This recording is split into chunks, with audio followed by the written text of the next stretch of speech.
for the event. Dan Riker taking the whole damn thing with Horruskh, one listing, with arguably the greatest name for a list in the history of Earth, with the Lion does not concern himself with a second list. Phenomenal. Horruskh, Frother, Garlgast, triple Arkno, or triple Siege Terras, double Nashers, Executioners, and double Axers round out the list. That takes it all. Welcome back to Tyrants on the Field. As always, I'm your host, Joe. We are talking about lock and or load. That's right, lock and load just occurred at Warfare Weekend here in the States, in the beautiful state of Missouri, in the wonderful town of St. Louis, with one of the best baseball teams in the entire world, the St. Louis Cardinals. We're not talking about them. We're talking about all things Iron Gauntlet, all things Steamforged Games, War Machine at Warfare Weekend in the form of lock and load. That's right. You know what? You love it. It is back, and this time in POG form from SFG. They have taken over all the War Machine events at Warfare Weekend, have rebranded and packaged those into lock and load. So very exciting stuff, and they are going to make this the lock and load both here and in the UK coming up next year. Premier events that will host in the States. It is the host point for the Iron Gauntlet finals. The Iron Gauntlet, for those that are unaware, is an event that you can get in one of two ways. One is to earn points throughout the year at different Iron Gauntlet qualifiers, or IG qualifiers for those in the know. And those are scattered throughout the country, including at larger events. Typically, convention level events will be an IG. Some of your larger steamrollers may also qualify to be an IG event, but you have to get actually approved to be in the IG event, and that criteria is determined by Steamforged Games, and they'll be doing that again this year for 2026, or this upcoming year, 2026. This is the 2025 one. The other way is to go in to lock and load and play in the grueling last chance qualifier for one of the coveted spots in the IG. So this year, the top 10 in the IG qualifier were able to qualify over into the IG finals. Some years it's less because the priority goes to those that have actually already earned IG points. Those folks are offered first, and then there's a number of spots that are held back for the IG qualifier. This year it ended up being 10. 10 spots for the 32-person event. And we'll go over how they did the actual IG finals in a moment. But first, I want to talk about last chance qualifier. So let's get into the statistics for the IG qualifier. So for the IG qualifier, we had 42 brave souls start out the day. What were they playing? Because again, this is a show all about what they're playing and why. And let's get into it here. So as you can see on the screen, we had 9 players playing Shadowflame Shard. They were the most popular faction at the event. Shadowflame Shard has been very popular this year. They were the most played at WTC recently, followed by Necrofactorium with 5 players, followed by Old Umbry with 5 players. Dusk had 4 players. Brinebloods had 4 players. Gravediggers had 3 players. Grimkin making a strong statement with 2 players. Orgoth, 2 players. Cephalix, Dark Operations, 2 players. Khador Wintercore, 2 players. Rulic Guard, 1 player. Army of the Western Reaches, 1 player. Thornfall Alliance, 1 player. So pigs representing. And 1 brave soul on Storm Legion, Signar Storm Legion. All right, let's also talk a little bit about how the player concentrations were for this event. And when I'm talking about player concentration, I mean in player rating.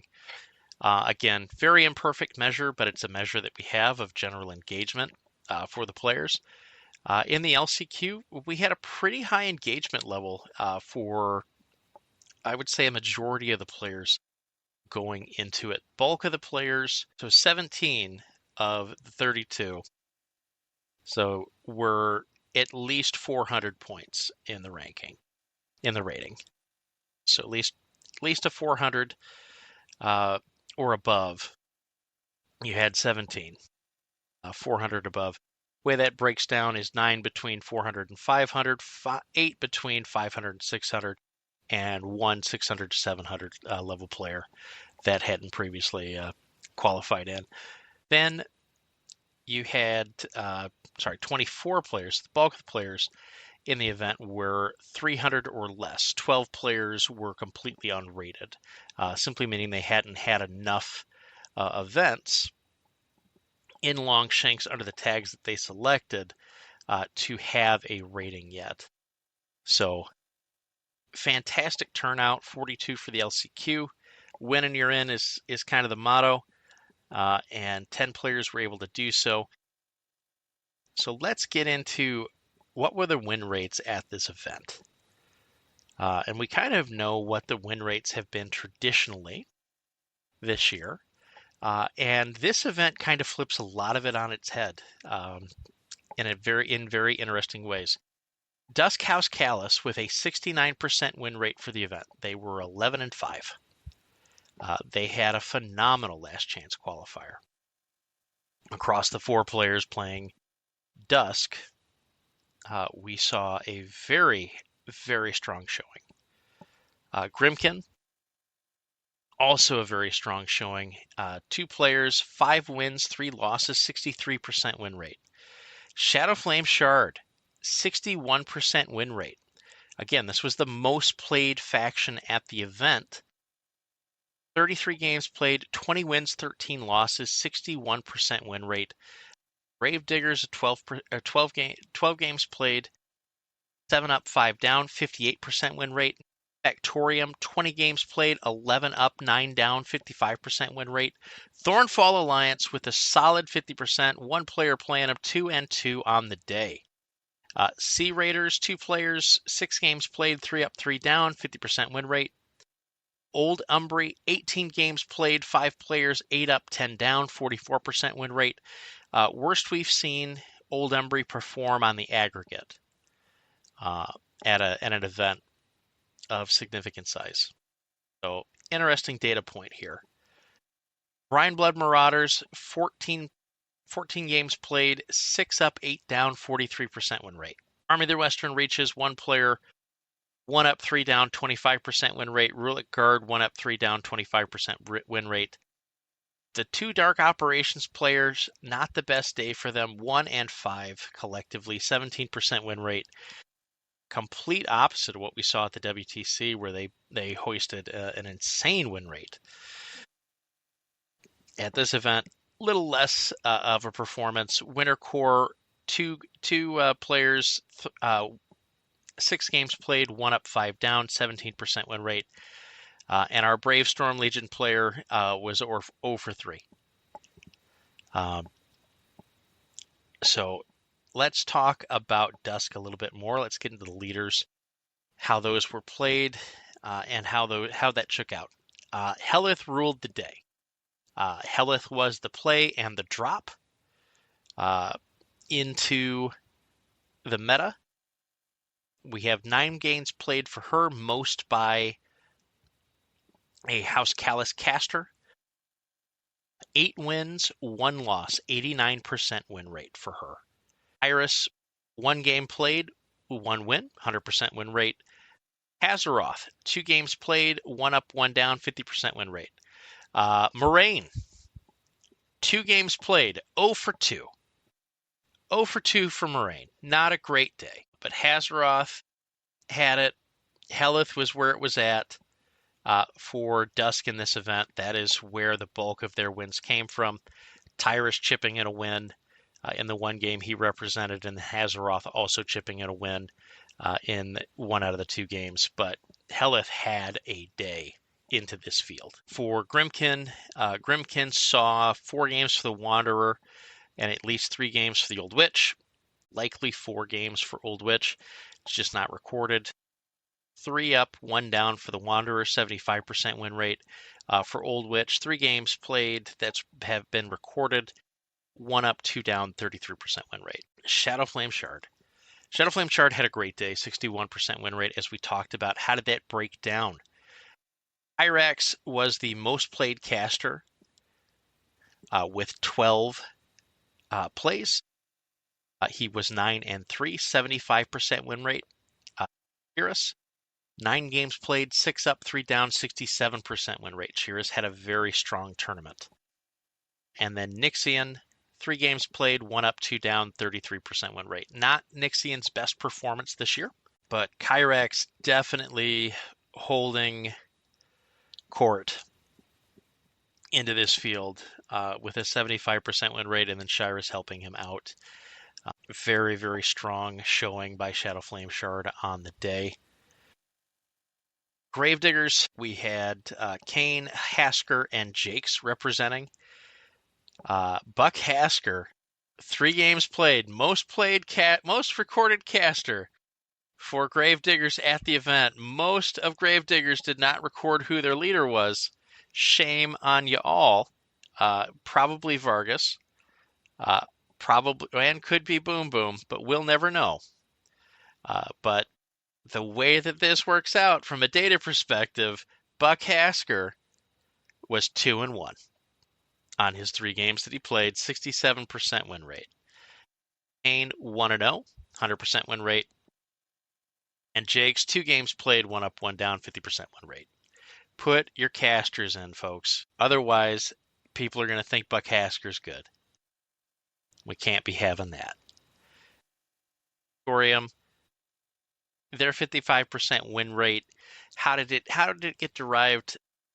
They had a very diverse field for their casters. They had 1, 2, 3, 4, 5 casters representing that all received data. We have the most played caster on the day was Decathus, 5 games played, 3-2, 60% win rate, followed by a tie for Kythos and Nikane, each with 4 games played. Kythos with 4 games played, 2 up, 2 down, 50% win rate. The meta has adjusted to Kythos and his nonsense, his feat, getting the hit fixing in necessary to combat him is just part of people's modus operandi now. Still able to pick up 2 wins on the day, but also had 2 losses, so more of a coin flip caster with the way the meta has prepared for him. Nikane, not quite baked enough. 4 games played, 1 up, 3 down, 25% win rate. Eviscerus, 1 game played and 1 loss, so a 0% win rate for him. Sipsira, 3 games played, 2 up, 1 down, 67% win rate.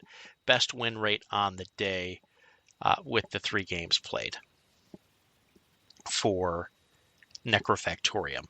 But definitely a diverse stable, providing most of the win rate for Necrofactorium. On the Thornfall Alliance side, it was Midas that was recorded in 2 games, and he had the 2 losses. We don't know who had the 2 wins. Sea Raiders, 6 games. 4 were recorded, 2 wins for Horruskh, unsurprising. 2 games played for Butcher that were recorded, 2 losses. 0% win rate. Old Umbry, let's talk about it. 18 total games played, 8 wins, 10 losses. How does it break down from a caster perspective? The most played casters today was a split between Aslanov and Lisnoy. Aslanov, 6 games played, 4-2, 67% win rate for Aslanov. Unsurprising, this is kind of what he's been doing. The meta is still adapting to him and have not adapted well. Again, Aslanov asks a very specific set of questions puts a very specific set of pressures on opponents. And if you don't have very specific answers to those questions, you are very dead. And if you are inexperienced in that matchup, as most people are, just because he has not been out very long, for people to actually get quality reps in, that we see this continue working of him in the meta, where he is very, very strong still. Lesnoy, 6 games played, tied for most with in Old Umbry, 1 up, 5 down, 17% win rate. The old Spelly Insight Boy was not able to get it done into the field. A really rough time for him. But by contrast, Reznikova, 3 games played, 2 up, 1 down, 67% win rate. My girl, good old Alessia Reznikova. People are starting to find their stride with her, and I know that I am as well. Like that's a really fantastic caster that has a lot of upside and potential as we continue into a brave new world. And then good old Yana. Yana had 1 game played. Yana lost that game. The bear in the bear faction just has a little bit of trouble on the day. So Old Umbry, bolstered by Aslanov and Reznikova. Lesnoy, very popular at the event, just could not break through on the day. Brian Bloods, let's talk about their leader breakdown. 43% win rate on the day. However, most played caster was Shadow Tongue, 6 games played, 2 up, 4 down, 33% win rate. Ragemonger, though, 5 games played, 4 up, 1 down, 80% win rate. Ragemonger was hot for the event. Firequill, 2 games played, 2 losses. He tried very hard. And somebody played Foul Blood. 1 game played, 1 loss, 0% win rate. But I'm sure they were not sober when they were doing that. So good stuff. Army of the Western Reaches, we had 3 games for Zadesh, 1 game for Jalam. The 1 win for Army of the Western Reaches coming with Zadesh. 2 losses to Zadesh as well for the 33% win rate for Zadesh. Jalam, 1 game played, 1 loss. 0% win rate. Rulik Guard, looks like it was a 2-2 for Osram and Durgan. Durgan was 0 for 2, and Osram looks to be 1-1. Dark Operations, Siphon, 2 games played, 1 up, 1 down, 50% win rate. Kythos, 3 games played, 0 wins. 0% win rate for Kythos and Dark Operations at the last chance qualifier. I think we have adjusted to what Kythos is doing. Winter Core, 6 games played, 1 up, 5 down. As we said, 17% win rate. Vilcool, the lone win. 1 game played for 100% win rate. Baranova, 4 games played, no wins. We do not know where the second win came from because they did not record their caster. Storm Legion, 3 games played, 3 losses. They played Kane 2 twice, and that was what the recorded amount was. So that is your army and caster breakdown at the LCQ. Let's jump back into the action and talk about the top 10 that actually made it over into the IG. So Shane T, our big winner for the event, 4-0.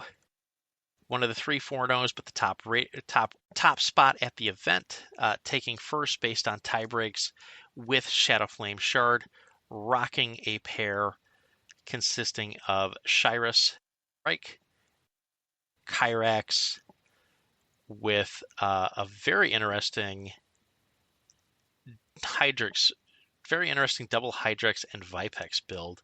Good on you, Shane. Michael Bressers, also a 4-0 with Dusk at the event. Combo of Helith and Tyrus. Helith with Phantasm. Tyrus with various things. A 4-0 for Brian Bloods. Good old Danger Moose. 4-0 with a combination of Shadow Tongue, and Ragemonger. Excellent job getting the Brines across the finish line. Good enough for third place. In fourth place, that'll Bob with Necrofactorium, rocking a combo of Sipsira with a Hellraker and Decithus doing Decithus things. All right, then we also had Mark Taylor with his Dusk, rocking Helith, Double Phantasm, and Hazaroth, double Eidolon Aberration. We had Keith Romero with Shadowflame Shard, rocking Shyrus Trike, and Nixian. Nixian, more traditional build, Aklis, Vipex, and Wyvern. Joe Cox in 7th, off the top rope with Dusk, rocking Hazaroth Phantasm and Helith Phantasm with a 3-1. Our last 4-0 was Danger Moose. All the rest of these have been 3-1. In 8th place, Jay Briggs, 3-1 with Orgoth on the day.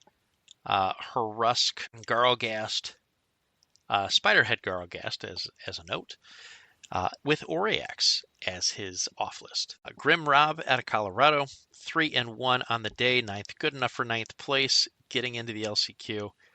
Or making it through the LCQ with the Child and the Wonder. And the last but not least in the top 10, Luke Vasquez with Shadowflame Shard. Again, Shyrus Trike and fairly traditional Kyrax with Skilla, 3 Vipexes, and Friends. So looking again at what makes it through, we have 4 Shadowflame Shard making it through. We have 3 Dusk making it through. We have a Brine Bloods, a Necrofactorium, and an Orgoth and a Grimkin to round out our top. Absolutely fantastic work by everyone in the event, all attending. 3 Shadowflame Shard making it through, 3 Dusk, Grimkin, Orgoth, Necrofactorium, and Brines. Make it from the LCQ into the Iron Gauntlet finals. Into the Iron Gauntlet. Iron Gauntlet was set up in pods this year. So one of the neat things that they did, and for those that are soccer fans, you'll recognize this fairly immediately. Or if you've watched a World Cup of soccer. So soccer fans or casual fans, going to explain how pools work or groups work. So in large soccer tournaments, typically, you have what is known as a group stage. And in a group stage, you essentially have a small batch of teams that all play each other, and the best of that group go through to a single elimination bracketed tournament. A similar concept is being applied here for Iron Gauntlet. The way that it works out is the 32 players will be in the pods, 4 pods of 8, for those mathing at home. The 4 pods of 8 will produce the top 4 from each pod, will then go into the LCQ. Or sorry, if not the LCQ, will then go into the IG finals or top 16. And they'll play a single elimination game. The reasoning behind the group stage is that you ensure that everybody gets a good amount of games, so they all feel like they've had a proper tournament, a proper chance. You help eliminate some variance and then get to a point where you can do single elimination because you have essentially one of the best players on that day proceeding through to that phase, as opposed to just being one and done. So helps get you from a larger field to a smaller field where a single elimination doesn't feel quite as bad. and gives you a way to wrap up a larger event fairly cleanly over the 2 days, with everyone getting at least 3 games, unless you qualify for day 2, and then you'll have at least one more game. All right, so in Pod A, we had the following breakdown of armies. We had 2 Shadowflame Shard, 2 Orgoth, 2 Dusk, 1 Winter Core, and 1 Necrofactorium. In this pod, we had 1 player who was 600 or greater. We had 4 players that were between 500 and 600. We had 2 players that were between 300 and 400, and 1 player that was between 100 and 200 from a rating perspective. Let's look at the win rates for this particular pod. Victorium, 100% win rate. Again, only 1 player.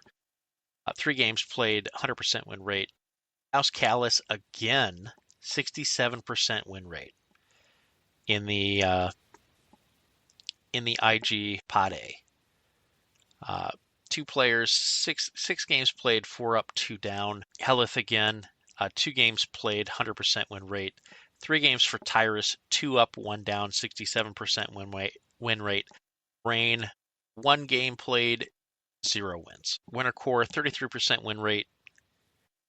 1 game for Vilkul, she won that game. And then Borashek, 2 games played, 0-2.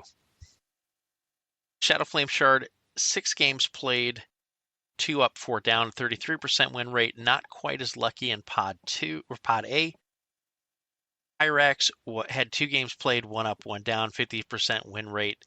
Shyrus, 4 games played, 1 up, 3 down, 25% win rate. So Shyrus just not able to get it done for Shadowflame Shard. Big reason why their win rate was in the tank in Pod A.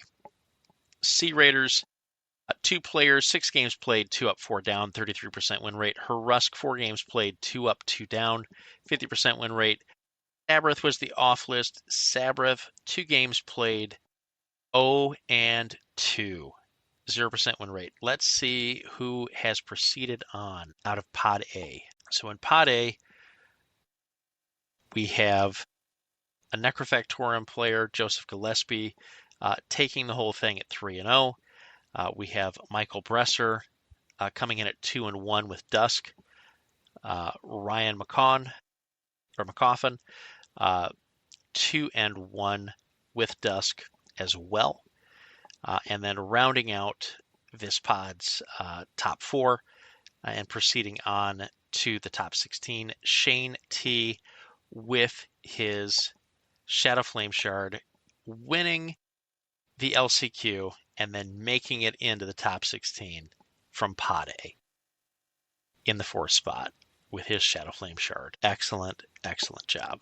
All right, on to Pod the B. Jump to Pod B here in just a moment. All right, on to Pod B. Pod B breakdown. We had 2 Dusk players, 2 Grimkin, 1 Old Umbry, 1 Shadowflame Shard, 1 Brineblood, and 1 Orgoth. On to Pod B, as we've been discussing, we have 2 Dusk players, 2 Grimkin, 1 Old Umbry, 1 Shadowflame Shard, 1 Brine, and 1 Orgoth.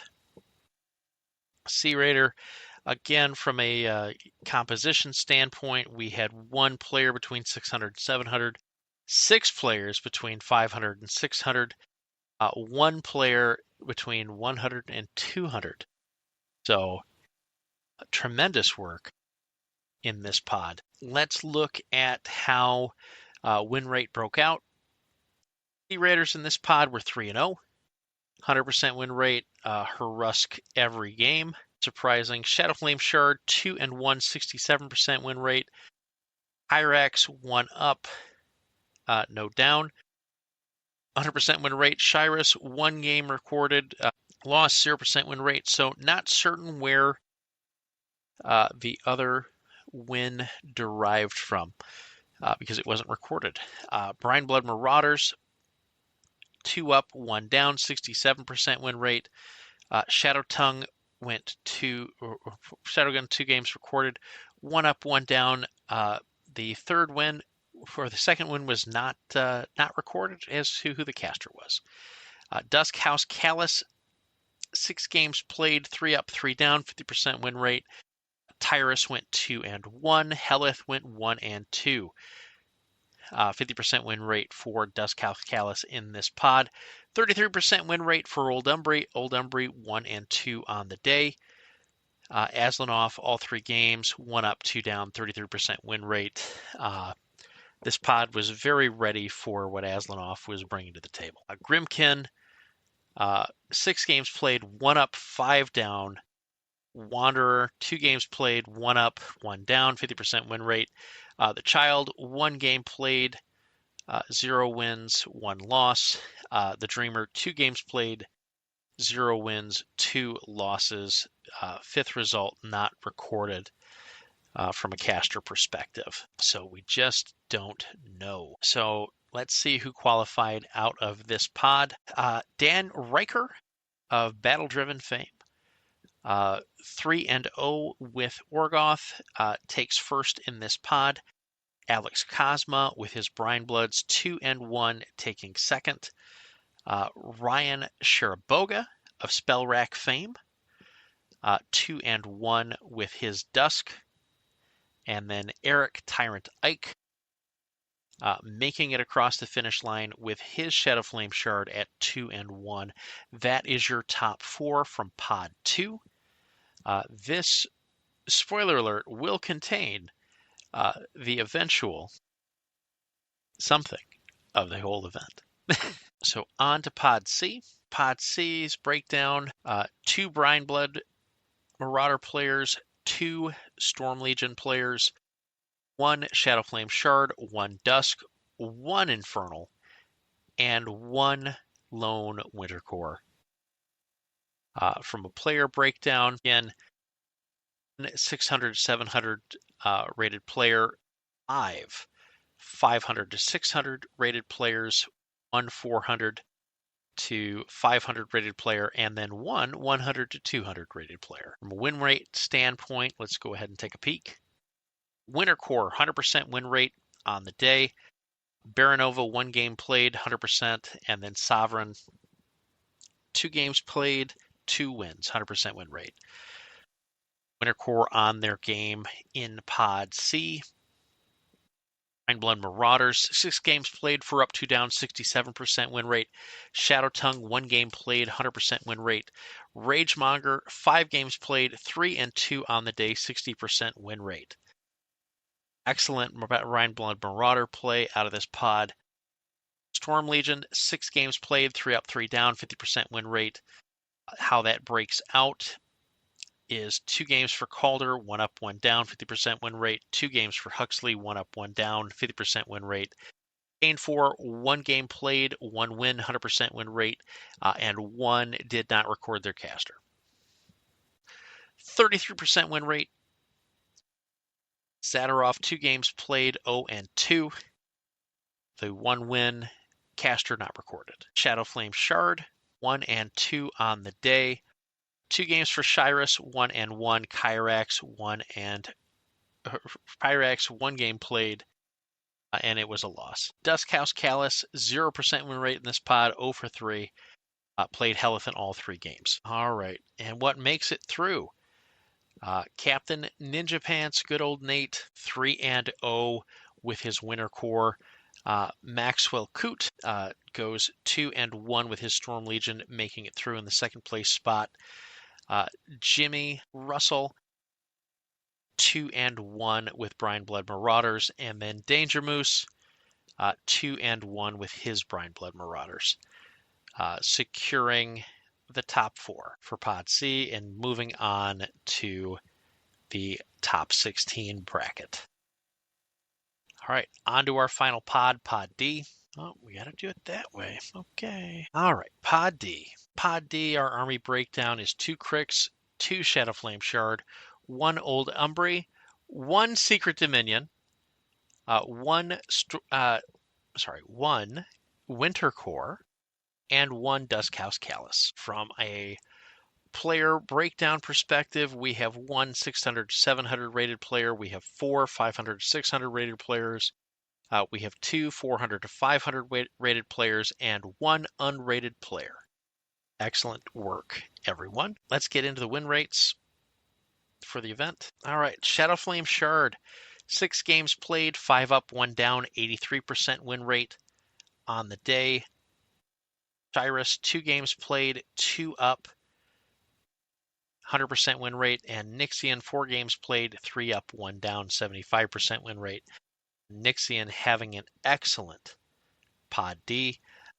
Winter Core having a great day. 3 games played, 2 up, 1 down, 67% win rate. 1 win for Baranova, 1 game played, 100% win rate there. And Sakura, 2 games played, 1 up, 1 down, 50% win rate. Necrofactorium, 50% win rate, 6 games played, 3 up, 3 down.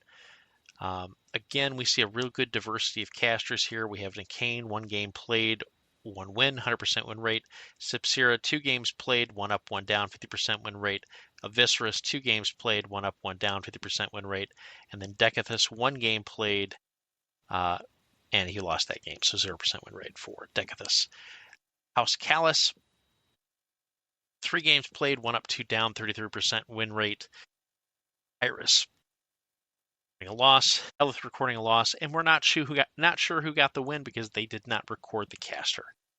Old Umbry also going 1-3 in this pool.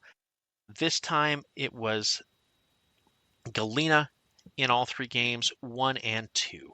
33% win rate for Galena. And Secret Dominion 0-3. Thorell, 1 game played, did not win that one. Kruger, 1 game played, did not win that one. Third one not recorded as to who the caster was. Jumping to results, it was Peyton Pierce, 3-0 with his Shadowflame Shard. Spinball Wizard, Dan Horsnacki, out of my meta. Shout out to Dan. Went 2-1 with his Winter Core. Good enough for second in his pod. Shane Irons taking third with Necrofactorium at 2-1. And then Keith Romero with Shadowflame Shard also going 2-1. So 2 Shadowflame Shard advance from here, 1 Winter Core, and 1 Necrofactorium. And that gives us our top 16. Jumping over to day 2.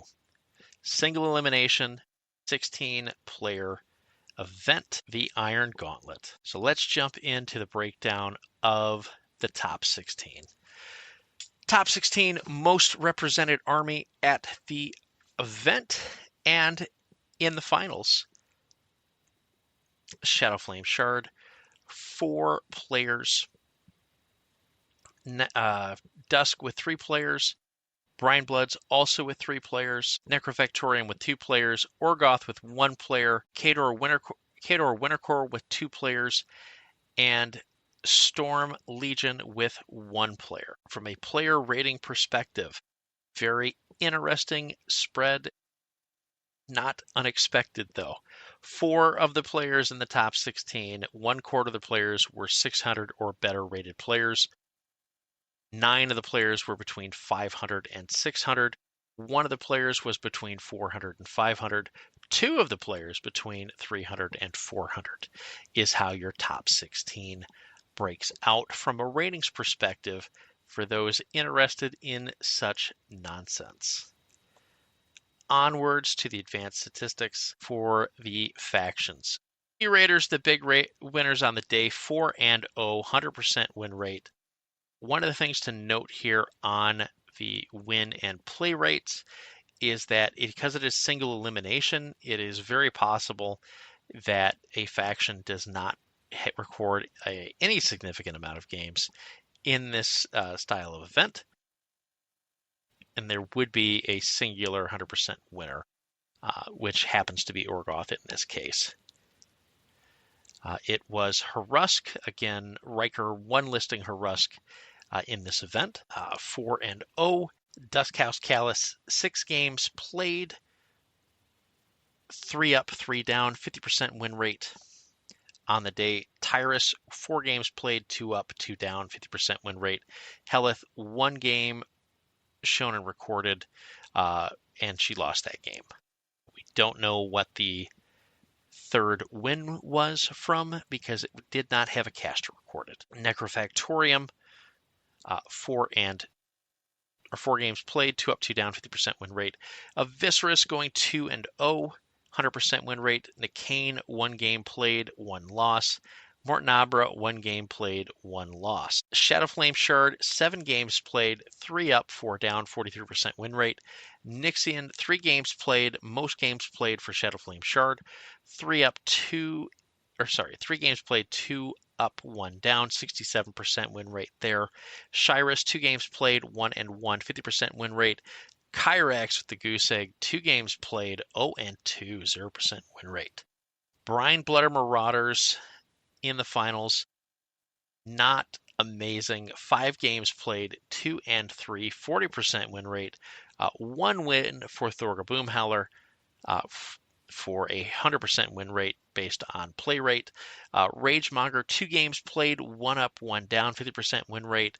Shadow Tongue, 2 games played, 0-2. Shadow Tongue did not have the magic in this event.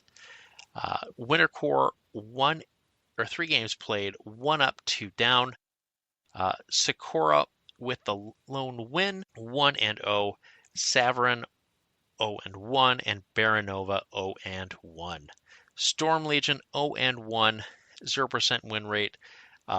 Don't hassle the Hux, could not get it done. So looking at the finals, first player with the 53% win rate advantage, 47% win rate for the second player, 15 total games played. Wolves at Our Heels was round 1. Two Fronts was round 2. Trench Warfare was round 3.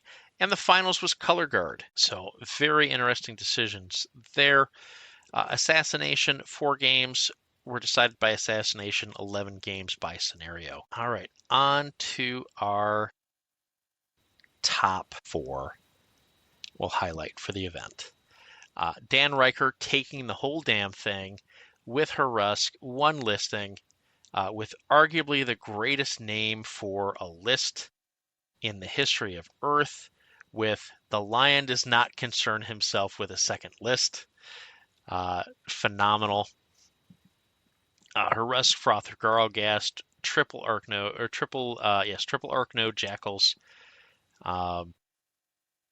Siege Terras, double Nashers, Executioners, and double Axers round out the list. That takes it all. In second place, Peyton Pierce, 3-1 on the day with Shadowflame Shard, rocking Nixian and Shirus Trike, and Nixian, traditional Nixian build. In third place, Ryan McCaughan, 2-1 with Dusk, rocking a pairing of Tyrus and Moraine. No Phantasm in his builds. And Shane Irons, 2-1 for the event, doing Tennessee proud with Necrofactorium, rocking a pairing of Viscerus and Nicane. In fifth place, we had Ryan Sharaboga with Dusk House Callus. Sixth place, Alex the Professor Cosma of Amusing Panda fame, going 1-1 with his Brine Bloods. Jimmy James Russell going 1-1 with his Brine Bloods. And rounding out our top 8, Dan Spinball Wizard, couldn't have done Detroit prouder if he tried. Had an amazing year overall with his Winter Core, 1-1 to round out your top 8. Great job to all those in the Iron Gauntlet.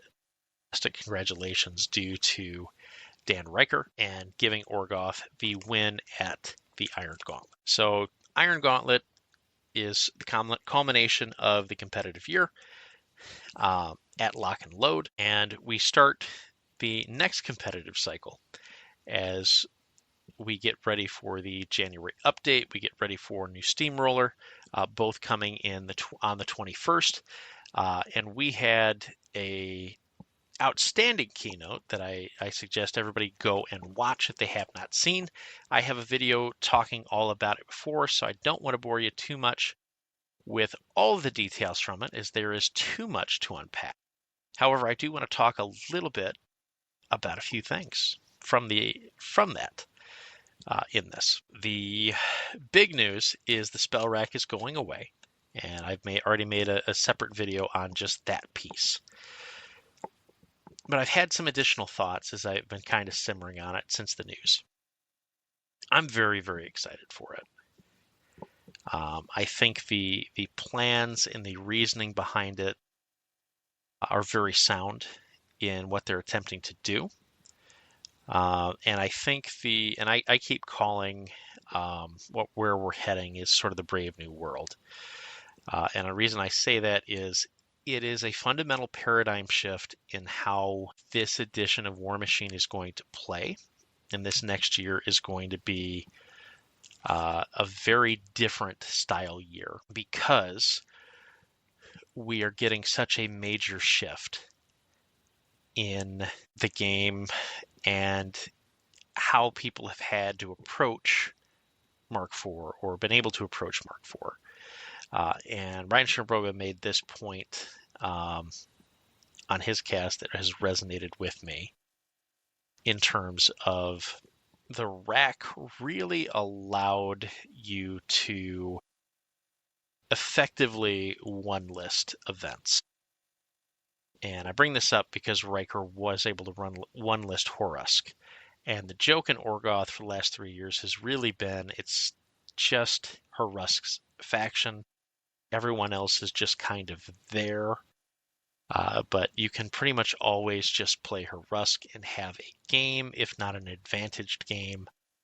And the rack is a not insignificant part of that, particularly the hit fixing that is available on the rack, and then the other variety of tools that normalizes matchups for Orgoth in different ways. It is very interesting to me that several of the reasons given were around approachability for new players. One of the things that I see immediately with this is also approachability for returning players. The rack has been a very divisive mechanic amongst those that prefer legacy factions, because when you have a legacy caster, you are locked into what that legacy caster and faction does. And the rack allows you to manage and mitigate problems and have your best spells regardless of the caster that you wish to play. So you can normalize matchups a little bit easier. The legacy factions never had that ability. Additionally, with the stat reductions that are coming, the lowering of Mat and Rat, you would do well to look at the legacy factions and kind of look through their stats, and you will see that this is also normalizing the Mark IV factions to more of a legacy standpoint. So I think part of what will happen, intentionally or not, is that if you have someone that is wanting to return or wants to play with an older faction, I think that they are going to be far more viable in the transitionary period, bulk of the early year next year to potentially the entirety of the year next year, that legacy factions, and by that I mean armies of legend, that's how you'll find them in the app, I think have far more game in the Brave New World than one would expect. So if you've got friends that have been on the fence, January 21st is going to be a good time to tap them on the shoulder and go, hey, there's a brand new steamroller. They've lowered the lethality within the game, kind of normalize things, and I think that we can have a much better game if you're willing to play your legacy faction into my stuff than we would have had previously. Might be a good time to re-engage them and get them talking about it. Just kind of a thought that I've had, just thinking through where the game is heading. That the viability, I think, goes up a bit for those that have preferred legacy factions or would prefer to play a legacy faction at this point, just because they don't see anything in the Mark IV factions that they like aesthetically or playstyle wise. So I think making the game more accessible is a very good goal. I think making the game a little less lethal is a very good thing. Reducing some of the ranges on ranged attacks, very good thing. Increasing the variance, I think, is a good thing for the game longer term. One of the reasons that this game got so big in Mark II that I don't think the community actually understands, and coming from somebody that was there in Mark II when it was first growing, is it set itself up as highly anti-GW. It was an alternative and very much built itself out as that. And part of that identity also came from the fact that there was greater variance in the game, not only because of where the dice math was at the time, but because of the inaccuracies present in a game without true pre-measurement. You had ways to always measure your control, so you had limited pre-measurement. So you could do Pythagorean theorem and figure out distances and all that, and you can always eyeball distances, those type of things. But there were lots of games that were decided because people either took a risk of taking a charge that they might fail because they didn't know what the distance actually was because they couldn't quite pre-measure what they needed to, or they would succeed at something that they were able to do. So there was more variant ways to win or lose a game. And I'm not advocating for going back to any of that measurement system at all. That is not what I'm advocating here, but I do think additional variance adds to the ability for players to just come into this game, feel like they have a bit of a chance, more so than not, and find ways to get better at the game and want to continue and improve. So I think making the variance a little bit more, lowering the lethality where it's not so absolute that whoever strikes first is going to remove a unit every single time, and lowering the efficiency of infantry attacks, I think is good for the game long term. I think it continues to help improve cohorts and their role in the game and better define their role in the game. So I'm very excited for it, as I've stated. So that was Iron Gauntlet and Lock and Load. Let's talk about the team tournament that occurred at Lock and Load.